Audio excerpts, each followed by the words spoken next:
هذا. Alhamdulillah wa salatu wa salam ala mulana rasulillah. My dear brothers, I want to talk about a great period that is going to come. We have just finished a great period that Allah Azza wa Jal has put so many blessings in.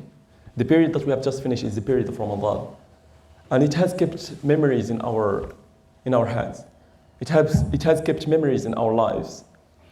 But not only that, it went with the effort that you have done in it. If you have been successful in it, then you will see the outcome of that effort in the day of the hereafter. And you have not been so successful in it, then maybe there is another period that is going to come. And that period is nothing else but the 10 days of the Hajj. The 10 days in which Allah Azza wa Jal has prescribed to be a period of شعائر الله عز وجل. يقول الله عز وجل ذلك ومن يعظم شعائر الله فإنها من تقوى القلوب. The period that is going to come is the period in which one of the greatest pillars of the Islam is being performed. The period is nothing else but the period of the Hajj, is the period of the Hijjah. What I want to talk about is the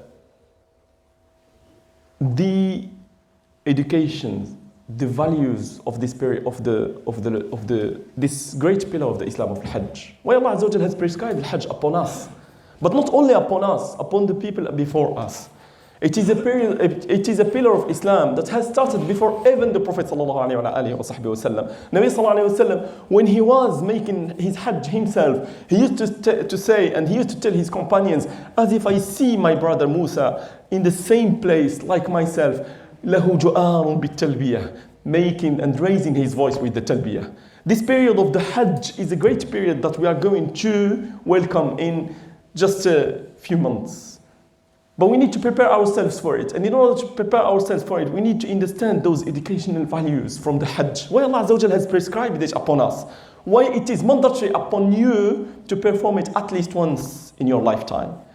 And I will say that the period of the Hajj is nothing but all around the story of Ibrahim alayhi salam. The story of three things. The story of how Ibrahim has shown patience in front of the hardship.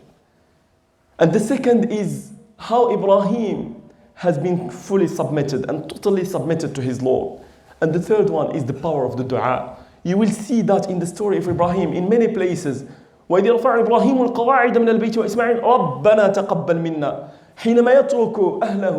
When he leaves his wife and his kid in a place where there is nothing.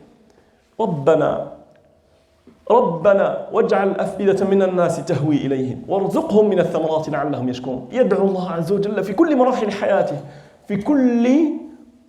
in all the periods of his life, in the different events that are occurring to him. So let me talk today about one aspect, which is the first aspect, which is the sabr.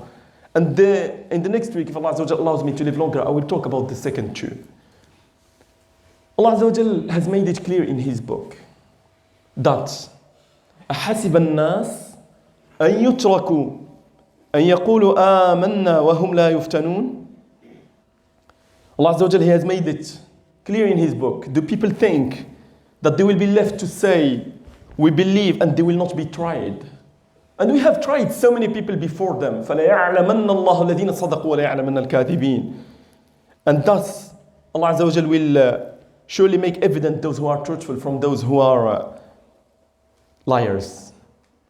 So the trial and the hardship is part of your life, is part of my life, is part of the Prophet's life.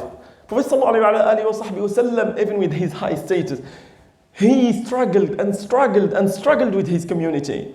He struggled until in the period in which he lived in the Sha'b, they have eaten the tree leaves. He has struggled so much with his people so that you benefit from the religion in the way you benefit from it today. Not only the Prophet, all the prophets before that, قُتِّلُوا وَأُوذُوا حَتَّى أَتَاهُمْ نَصْرُنَا, until the victory comes to them. So it is part of your life, it is part of the life of those who truly hold to their religion. The Prophet ﷺ, when he was asked, who are those to be tried? The Prophet ﷺ, he said, مَنْ أَشَدُّ النَّاسِ بَلَاءً. Who are those who are going to be experiencing the most trials? The Prophet ﷺ, he said, Al-Anbiya. ثم الأمثل فالأمثل. Certainly the prophets, and then the ones that comes next to them, and then the ones that comes next to them. يبتلى الرجل على قدر دينه. You are going to be tested according to how strong your religion is, according to how strong your belief is. And you will see that in the story of Ibrahim. And you will see and you will understand why Allah Azza wa Jal has made Ibrahim. Inna Ibrahim kana ummah. He was a community on his own. He could be a representative of a community. Why?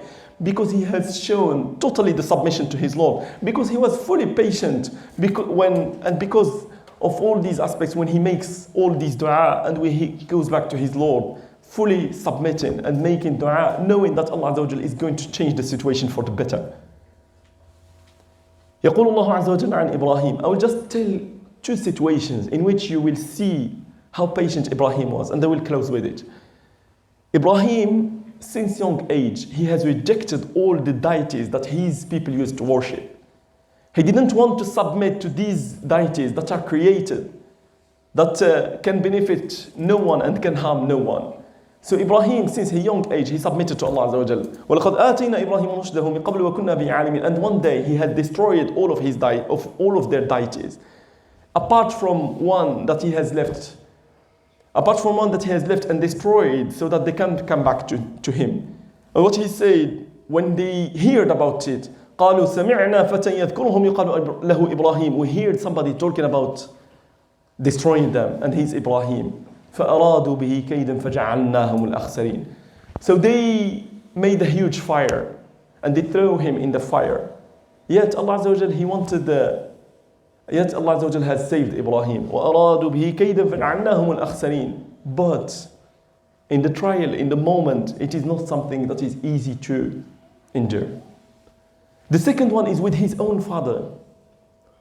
He's trying to advise his father not to worship these deities, but to worship Allah Azza wa Jal. يا أبتي لما تعبد ما لا يسمع ولا يبصر ولا يغني عنك شيئا. يا أبتي, why are you worshiping one that do not hear, do not listen, and is not going to benefit you in any way? يا أبتي إني أخاف أن يمسك عذاب من الرحمن. يا أبتي, I fear that Allah Azza wa Jal is going to punish you. فتكون للشيطان وليا. قال أراغب أنت عن آلهتي يا إبراهيم. He doesn't want to listen anything from Ibrahim. He's been rejected from his own family. He's feeling that rejection from his own father. قال لئن لم تنتهي لأرجمنك وهجرني مليا. If you don't stop saying what you are saying, if you don't stop advising me, stopping from worshiping what I'm doing, لأرجمنك وهجرني مليا, just leave me off and don't come back to see me again. And yet Ibrahim, he shows again the patience in this trial. I will talk about the second two aspects of the educational values of the Hajj next week, inshallah ta'ala. صلى الله العظيم رب العالمين أن يجعلنا ممن يستمع القول فيتبع أحسنه. اللهم أصلح لنا ديننا الذي هو عصمة أمرنا، وأصلح لنا دنيانا التي فيها معاشنا، وآخرتنا التي إليها معادنا. اللهم اجعل الحياة زيادة لنا في كل خير. اللهم إنا نسألك الهدى والتقى والعفاف والغنى. اللهم اغننا بحلالك عن حرامك وبفضلك عمن سواك يا رب العالمين. إن الله يأمر بالعدل والإحسان وإيتاء ذي القربى وينهى عن الفحشاء والمنكر والبغي. يعظكم لعلكم تذكرون. وقوموا إلى صلاتكم.